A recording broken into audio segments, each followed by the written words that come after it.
Welcome to the Feudal Anime Podcast. I'm Jack. And I'm Rick. And today we're going to be talking about Yona of the Dawn. Now, I don't know about you, but it was a lot longer than I thought it was going to be. The second half, it started gaining momentum and then it just straight died in the last, I want to say 3 episodes. I would have to agree a little bit. More so on the last 4. I would say 4, not 3. Personally, I would say the last 4. The synopsis of it is Princess Yona, she lived a life of luxury, and her cousin Su-won comes to visit her, and her cousin is the king's nephew. So first cousins, right? First cousins. The king and Su-won's father were brothers. King Il was the younger brother, but he was made king. Now, the king did not really endorse violence.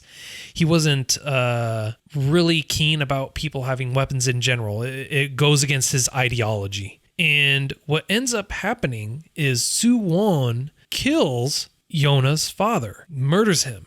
But he tells her when she walks in on him killing her father that he actually killed his father. The king that didn't want anything to do with violence, didn't want them to have weapons or anything like that. He actually murdered his father, and that he is doing great damage to the kingdom that they're in. So to follow, you're saying that the nephew of the king says the king killed his brother and then created a weak empire that was soon going to lose ground to the other nations? They lost ground to the other nations because he didn't want to have conflict or war. As a result of King Il being killed, Yona and the general Son Hak have to flee the kingdom because they're about to be killed themselves for this total coup of the kingdom. As a result, she ends up going on this journey to find the 4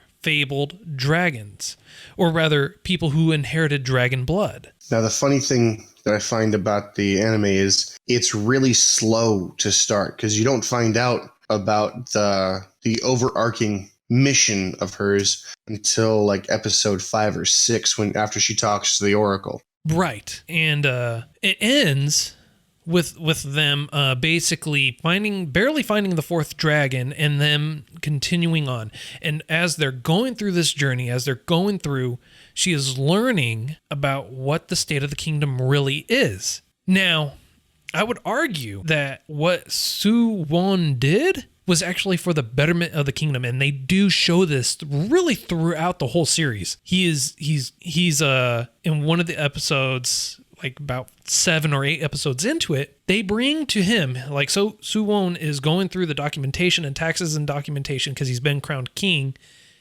and they're finding out that a lot of the lords and governors and nobles of the areas have artificially increased the taxes, are causing great strife amongst the people, and the people, they themselves, and Yona finds out about this all the way through, that they're not happy with King Il, and that they're actually quite happy with the new king in place, and they have great hope for the future. So what you're saying is he was an ineffectual leader, and the kingdom was suffering because of it. And in place of when you place a new ruler in who wants to clean up the mess, so to speak, people are happy for the change. Right.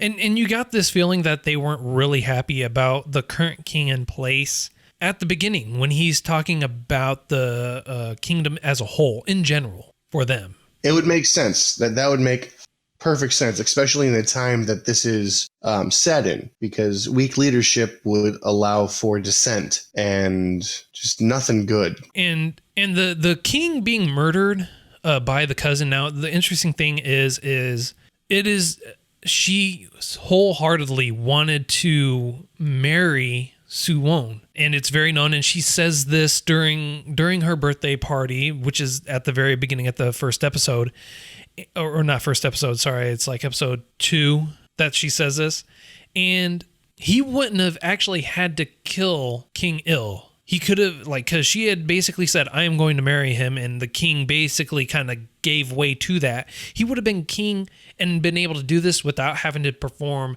the military takeover that he did. See, the thing that I find interesting about this storyline is there are so many different ways you could have gone about doing it. And I personally feel that there is something still missing in the anime about why the king killed his brother. The king, being such a kind king, doesn't seem like he would do something irrational to the point of killing blood, So, you know? if I may, real quick, Yeah. the Oracle, or not the Oracle, the one, I forget who it was. I think it was the gentleman who was actually with the Oracle. What he actually said was Suwon's father actually chased out all of the oracles in all the kingdoms, because in the timeline, the oracles are very holy individual people who speak directly to the gods, and then part that knowledge onto the king, and in certain times and in some manners actually have more power than the king. Well, Suwon's father didn't like that, so he actually chased out all the oracles, and he was on a military conquest going through this because he didn't want any oracles overthrowing any of the kings or nobleship. He felt that they weren't necessary or needed. And so that's why this oracle, that one oracle, was in hiding, is because he was someone that wasn't chased out or murdered. Okay. But that still doesn't tell me or give me insight as to why the king's brother was killed by the king. Like, it gives us insight as to the brother's personality. So he probably knew. Now we don't know for a fact if Suwon was telling the truth, even though we are led to really believe this. I think that Suwon may have been misled in how his father was killed, and that it really wasn't the king that had killed him. It was maybe someone else that actually was attempting to do a military coup, and his father died as a result, or his father didn't want to do the military coup, and so they killed him as a result, blaming the king. You know, if I had to throw my money on a scenario like that, it'd be the Fire Nation. Because the Fire Nation always attacks. Yeah, the Fire Nation in particular, I would actually agree in this world and how it's set.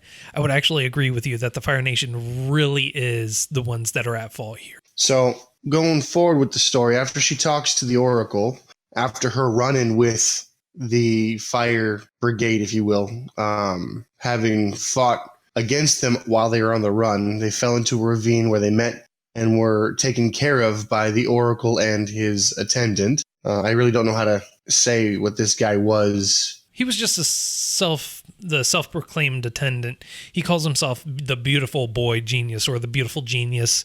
Yeah, there's definitely some erotic stuff going on between him and the Oracle. Right. At least that's what I'm led to see there. Yeah. He also says he basically just needs to read something once, and then he remembers it forever. And so, you're led to believe that he actually has a photographic memory, which is honestly, even in today's standards, is really, really magnificent and a rare trait in and of itself. So for him to have that and to be able to realize and utilize that type of mentality is great for Yona and Hawk. Yeah, he becomes an extreme asset. But moving towards the dragons themselves, the dragons aren't actually like legitimate dragons, although they do share some of the characteristics that you would find in a dragon, such as strength, agility, long life, not power, because that's the same thing as strength. But not long life. They live a normal life, but they do inherit like a specific trait. So Yona inherited the will of the red dragon. And so that's why she has this crimson red hair. And it's a folklore in their world that the red dragon came down, made himself into a human to lead the people. Well, the people eventually turned on him and wanted to execute him. The other four dragons said, well, why don't you just turn back into a dragon and kill them all for their insolence? And he goes, no, I am human now. I love them and I can't do that. So the dragons, instead of turning themselves into humans, took a part of their blood, a drop of their blood, and imparted drop into 4 separate people, endowing them with power. So the blue dragon gave them his vessel the power of sight, so he can see insanely long distances. It doesn't matter if it's dark or light out, he can see it just fine. And through the power of the eye itself, can paralyze or even kill a person with that power. Yep. According to what I'm reading right here, it says it enables him to look long distances, even into a person's heart. Once he peeks the heart, he can induce hallucinations and paralysis. However, once he uses this, he will also feel the same pain inflicted upon them. So it's a double-edged sword. Right. And it's I have a feeling that all their powers come with like a double edge to it, so that way they don't abuse the power. You know, it's to help keep them grounded is what I would assume that it does. Yeah. So also what I found was the yellow dragon, which I believe is the last dragon. He has an indestructible body and is immortal and can withstand any kind of disease. That's, I guess, why I thought they all did that. And they didn't go too much into it. Like if like when they didn't say have time, they just found him. Yeah, well, it's not even that they found him; he found them. He just like wandered up to them and just like appeared, and that was it. And it was the last episode that happens too. The last episode was basically that. Yeah, that's why I'm led to believe that it's unfinished. I'm hoping it continues because it does get good, and when it does have action, the episodes that things are going on just flow so nice. But when they're trying to fill in backstory or when they're trying to make you feel for a character, which they don't do very well. No, they don't. Not well at all. And they're very keen to kill people off quick once they think you have an emotional attachment or when they try to insinuate an emotional attachment. For instance, the very first death, aside from the king, of a minor character was a guard that looked up to Hawk, and he basically wore the kimono of Yona and distracted the Imperial bad guys, and they killed him quick with arrows, and you're like, whoa, it sets the tone, and it gives you a semblance of the impending danger. Makes it very real, because in here they show blood, even in the dub, which is surprising. They show blood, and usually in anime such for this time period and for this style, when you get hurt, you're like, oh god, oh no, ooh, and you die.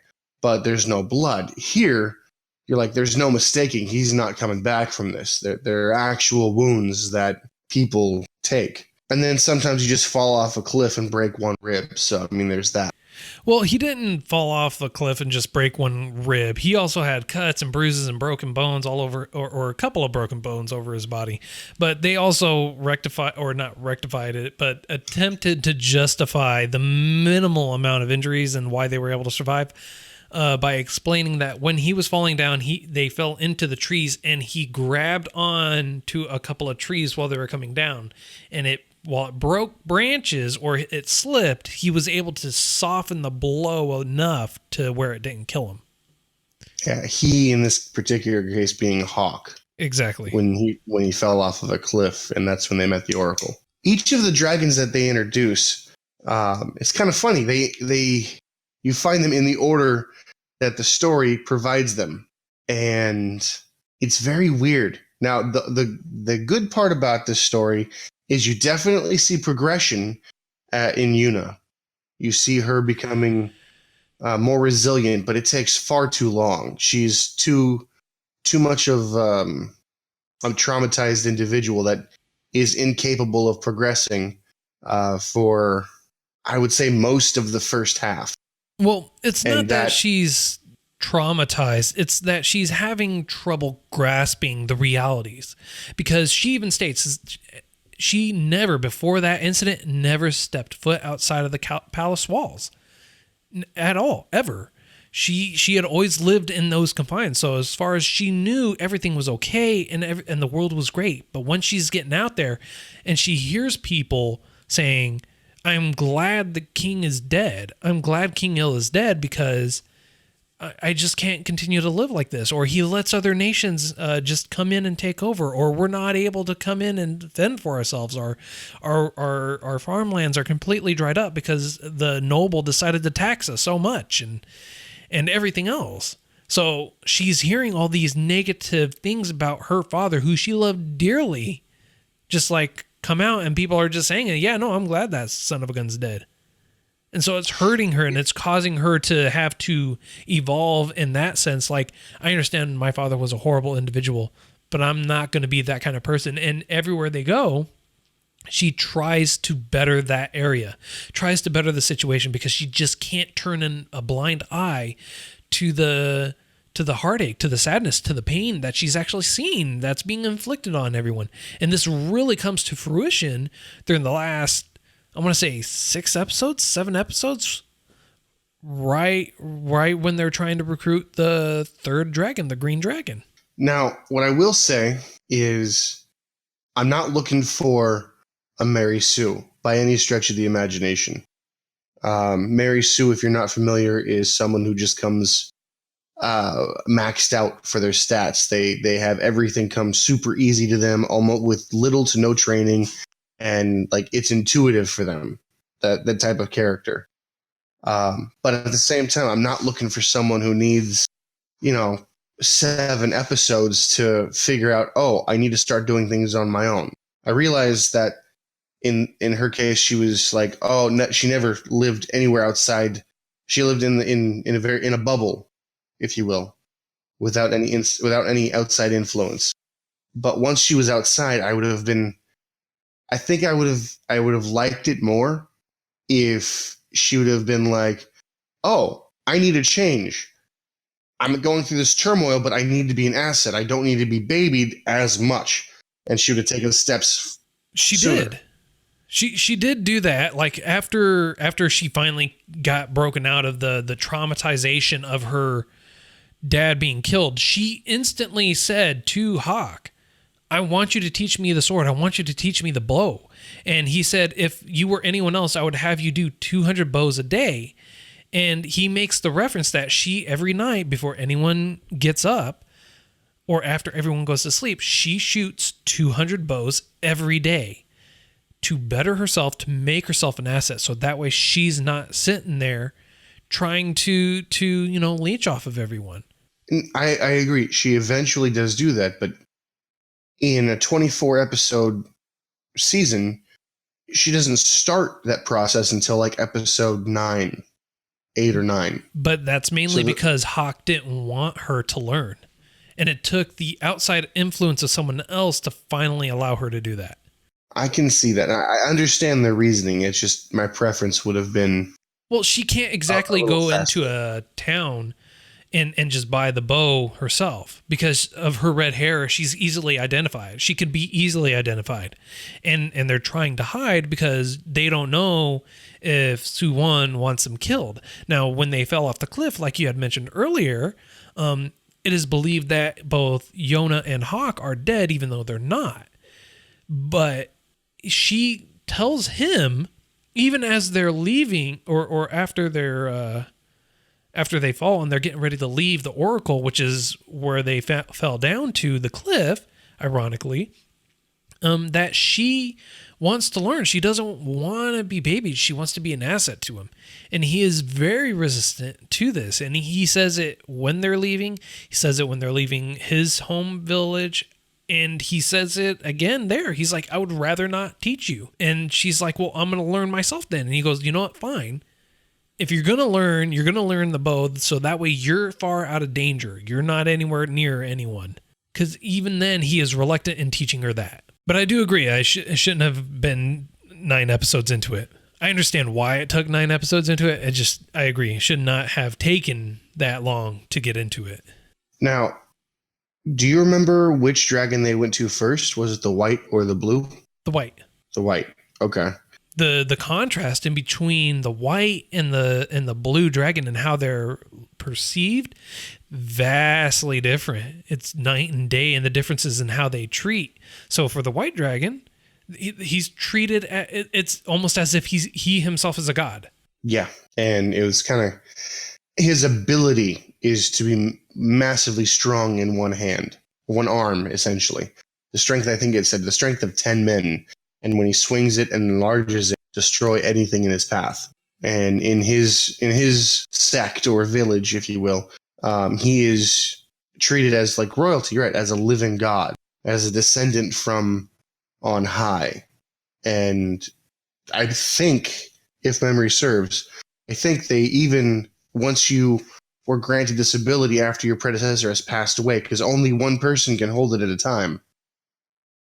No, actually, it's true. One person can hold it at a time, and it's gifted to each person through birth. And so when that person is born with it, the power immediately starts transferring from the person who currently has it to the person who is inheriting it. And once that power is drained out of the person who has it currently, they die. See, I thought that was unique with the blue. I don't know. I mean, like, maybe. I mean, he because I thought with the white, yeah, he was born with it, but I thought that the way they explained it, and maybe I'm just remembering it wrong, but I thought they said once that elder dies, the next baby born inherits it. Because if you remember, the white dragon, his father had the claw too, so they both had it while they're alive. And same thing with the blue. Same thing, and then the green, it's referenced same thing with the green. The guy is like, I understand you don't want this power, but this is what you have. Okay, so I misinterpreted that completely. Yeah, they even showed his dad and him both having the claw on the right arm, too, for the white dragon. Okay. Now, the saddest backstory goes to the blue dragon, yes, in my opinion, because it's eyesight. It is 100% the thing you use the most when you're that dragon. You rely on it so heavily. And his predecessor was fighting off bad guys. And when he was finally old enough to use it almost to its fullest ability, he was like, hey, how come you didn't see that attack coming when he was attacked? And it finally clicked in his head. He's like, oh, crap, you're going blind because of me. And that was an emotional turning point in his head. And I don't know if that was when he donned the mask or not. No, they're given a mask at birth. Like instantly, they're given a mask at birth before they're able to see, because the village chief said, we need to put a mask on him, because they believe if you look at the eyes, you will turn to stone. And they believe that the dragon's blood is a curse. Despite the fact that it's actually not a curse, it's something that should be held to high esteem because of the greatness of that gift. However, the double-edged sword it is. And the reason why that it probably ends up being viewed as a curse, because maybe, like with the green one, someone decided to go completely selfish with it. Shellfish. Someone had decided to completely go selfish with it, and just decided to kill a bunch of people in the village. I mean, we don't know, but also we don't understand really the only two people we ever really learn about the backstory are the white and blue. You don't really learn about the green dragon's backstory at all, and you don't even know the backstory of the yellow one because he just randomly appears. I didn't realize that it was his one leg that he could enlarge at will. Just like the white could enlarge his right arm as big as he wants or as small as he wants. I didn't realize it was just the one leg doing it. I thought his ability was just super jumps, basically. Yeah. And super agility and accuracy. Yeah, and you know, in honesty, when I saw him fighting with his jumps and everything like that, my mind instantly went to Sanji from One Piece. Yeah. I mean, the personality is there too. So it's the same personality, same fighting style, everything, you know, so it's like, yes, that is a Sanji tribute right there if I ever saw one. So the yellow, sorry, I was skipping from the blue. Let's go to the green. Well, we were talking about the green jumping. Oh, green. Sorry. So going to the yellow, the next one. His ability is basically being, if I'm reading this correctly, impervious to damage and can't get sick. He can regenerate quickly while developing hard scales to fortify his body like steel, making him invulnerable to any kind of physical attack. However, this can only be activated when he receives great injury beforehand. So he's got to get hurt, and then he does this super body where he's just an amazing shield. Essentially, while you've got 3 attackers, you've got the one shield guy. So Yeah, and one of the things that I find really interesting about this anime is in the very beginning, they kind of, for the first 2 episodes, they switch in between what you're watching throughout, so like current time, to the future, which shows that she already has all of them there, and they're already fighting an army or a group of people, a battalion, and one of the guys shoot an arrow at her, and he appears right there with a shield. So, I mean, but then at the end, they show that same scene, but instead of them fighting, she just turns and walks away instead of them fighting. So everyone just continues to march on. So I get that kind of conflict. I mean, like, at what point did she actually battle? Was that just like to kind of give you a teaser? Because there were like 2 OVAs that we didn't watch, and or is it just trying to draw you and force you into watching, or not watching, but reading the manga? Because the ending, I mean, that's how it ends. They find the 4th one, they go see the Oracle, and then they're like, okay, well, now what do we do? And yeah. And then they show this army marching through the canyon, and she just turns and walks away with everyone, and then that's it. That's how they end it. I mean, all right, that's cool, but that was kind of that ending was kind of lackluster. Now, I mean, I understand the contrast in the difference between the beginning and there, because they wanted to show that she didn't want to just go blatantly attack and just try to have them fight, because it's overwhelming position. They would be killed, overran and killed against an army. Yeah. I also understand that she wants to kill Suwon. She even shows this when she runs into him at like episode 22, after she ends up saving a city with the green dragon before they meet the yellow. Yeah. And he even knows that she wants to kill him. He sees her, he hides her from his general, from his comrades, so that way they don't know that she's still alive. And because he still cares about her, even though he was going to kill her, even though he wanted to overthrow the kingdom, he was doing it for the right reasons. Went around it the wrong way, but doing it for the right reasons. He ultimately, still loves and cares about her. And when he found out that she was really happy and was going to marry him, and that people would have been on board for her marrying him, it breaks his heart, because he's like, oh, I really didn't need to do this then. Well, the thing that gets me is he's always got that advisor with him. He seems like he's been put in a situation by other people, like a rock in a hard place, essentially, and he's doing the best that he can, but he's just a villain. He's just a hardcore, no one likes me. Is he a villain, though? I mean, it's not that people don't like him. A lot of people actually like him. A lot of people... The public likes him because of what he's doing for them. Right. However, he had villainous actions. He killed the previous king.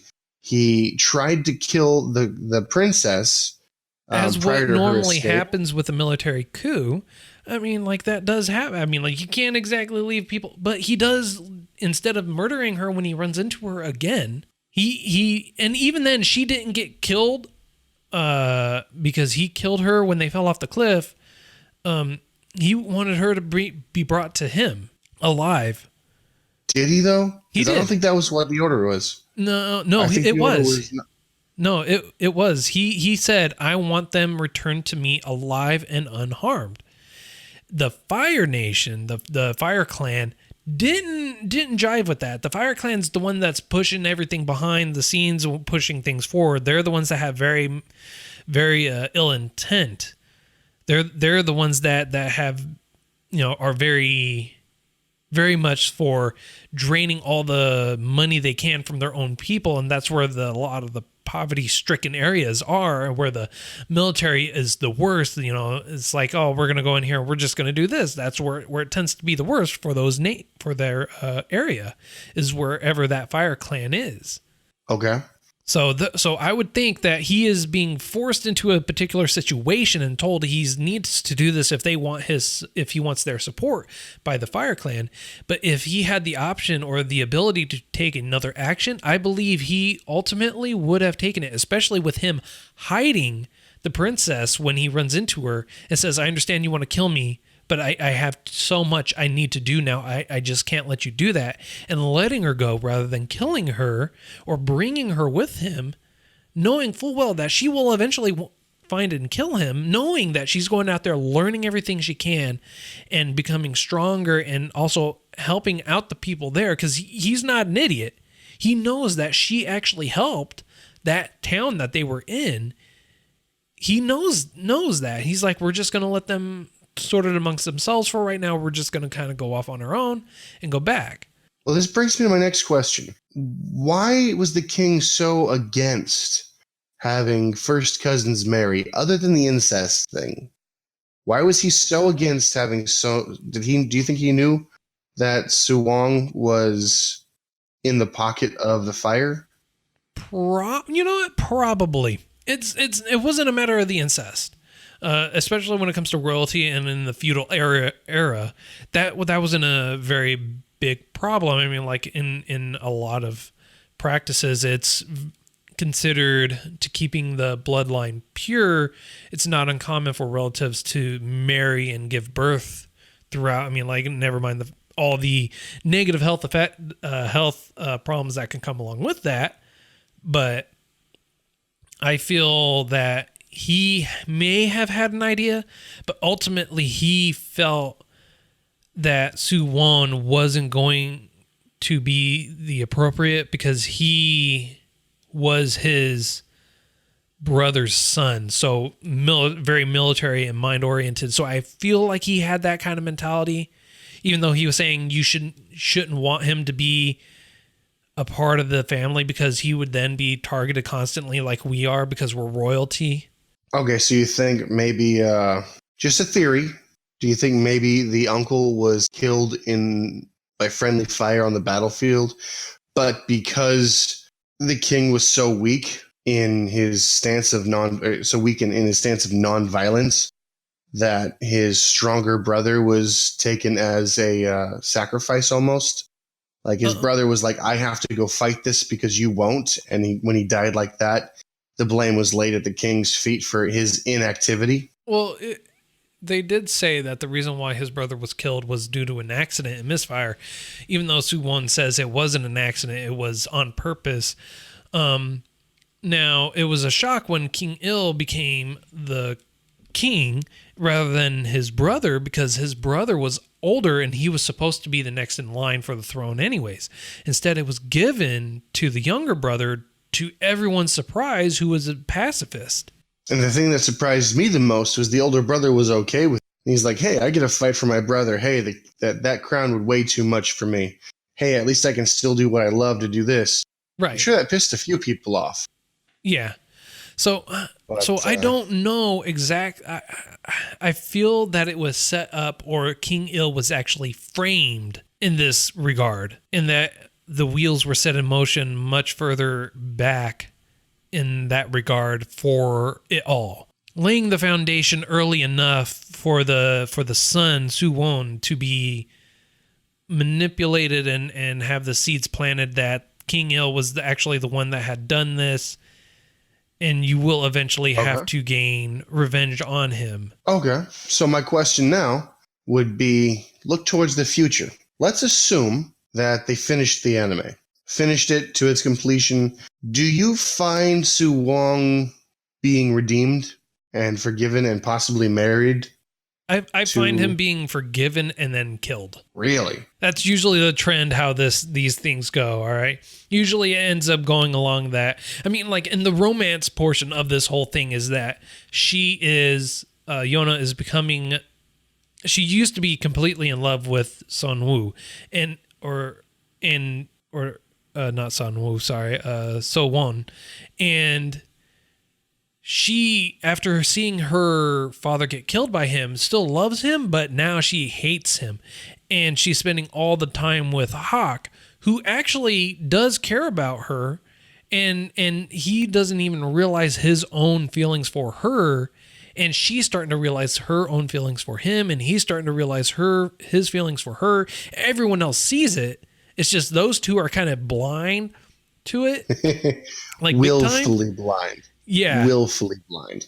And so, but they're starting to realize those emotions, and they're starting to really come around with each other and become connected with each other in that regard.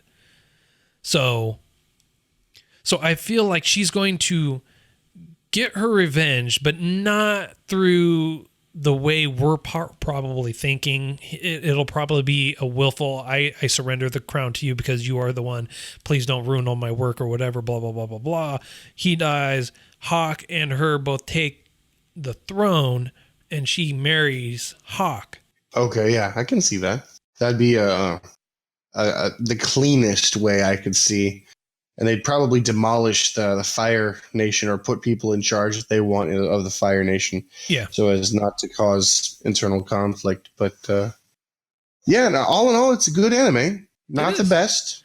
Definitely not the worst. No, not by far. So on a scale of 0 to 5, how would you rate it? Honestly, I would probably say a solid 2.8, 2.83. Okay. It's not any higher because of the lack of progress for individual characters, and then rapid progress, and then stagnation, and then rapid progress, and then end. And you're like, what? Okay. So the flow didn't feel like a 24 episode anime.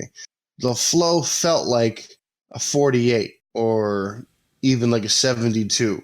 I feel like it should have been more. All right. So in that regard, I echo your position and stances on it, except I'm going to have to give it a little bit of a lower score. I'm going to give it a 2.75. And the reason why I'm giving it a 2.75 is because you know me and my hatred of open endings. Yeah. That's my only thing, is they left it open, completely open. Now, I understand it kind of gives you a guide as to where they're going to go with the ending. But, I just would have loved to have a nice ending, a bad ending, some kind of ending. I don't care. Have someone get murdered and raped and a head thrown on a spike. I don't care. Just give me an ending. And especially with how we never really truly understood why the brother was killed. I mean, like if we had more story development in general, I would be happy. Even if the open ending was there, if they had done better with the story development, I would have rated it higher. I would have gone for more. But 2.75. And they definitely had time. Yeah, they definitely had time. To say the least. But I would recommend this to people. I would recommend it is at least worth a watch. In and of itself. Absolutely. It's a very good foundation for someone to wade into anime. It's it's nice and easy entrance. It'll give you patience when you need it and help you focus when you don't. Mm-hmm. Mm-hmm. But they'll set them up because anime is, for the most part, left open-ended for no real good reason I can think of. So they are left open. I do have my viewpoints on why they leave it open, mainly because of the funding or the want or drive for it. But it definitely kind of gives you the push towards, if I'm gonna watch the anime and it has that kind of ending and I truly enjoy it, I should probably go read the manga. Exactly, and that's where they can make most of their money. And if there is enough outcry for an anime, or if there is enough backing or love for that anime, they will do a full adaptation of the series to the anime, but they definitely want to push you towards Attack on Titan. Attack on Titan. Now, they do leave out a lot, not a lot, but they do leave out a fair amount of detail from the manga to the anime, simply because sometimes it's just too much to try and put in there. Yeah. So they It's do too graphic, try. I agree. Yeah, they do take a little bit of it out, but so it is still worth reading. Yeah. But with that, I think that's about all the time we got for today. I'm going to have to agree. I believe this next week is your choice, or is it mine? It is your choice, sir. Oh, gee, mani. We're going to have to try Beelzebub when we have a chance for a longer anime. Okay. It's one I enjoy, and I think you might enjoy it too. Comical fighting. Okay. But this particular one, I think we're going to go with... Yep, I think you're really going to enjoy this one. It's Izetta, Izetta, The Last Witch. I think you might have watched it with me.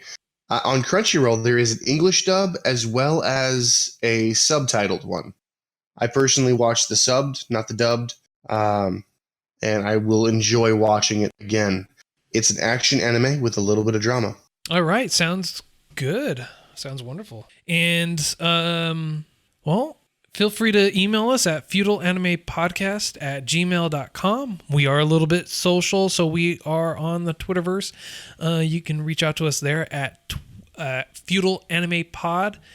And please don't forget to subscribe on your favorite podcast catcher and rate us and give us a review on iTunes. It does help us out a lot. And until next time. Later.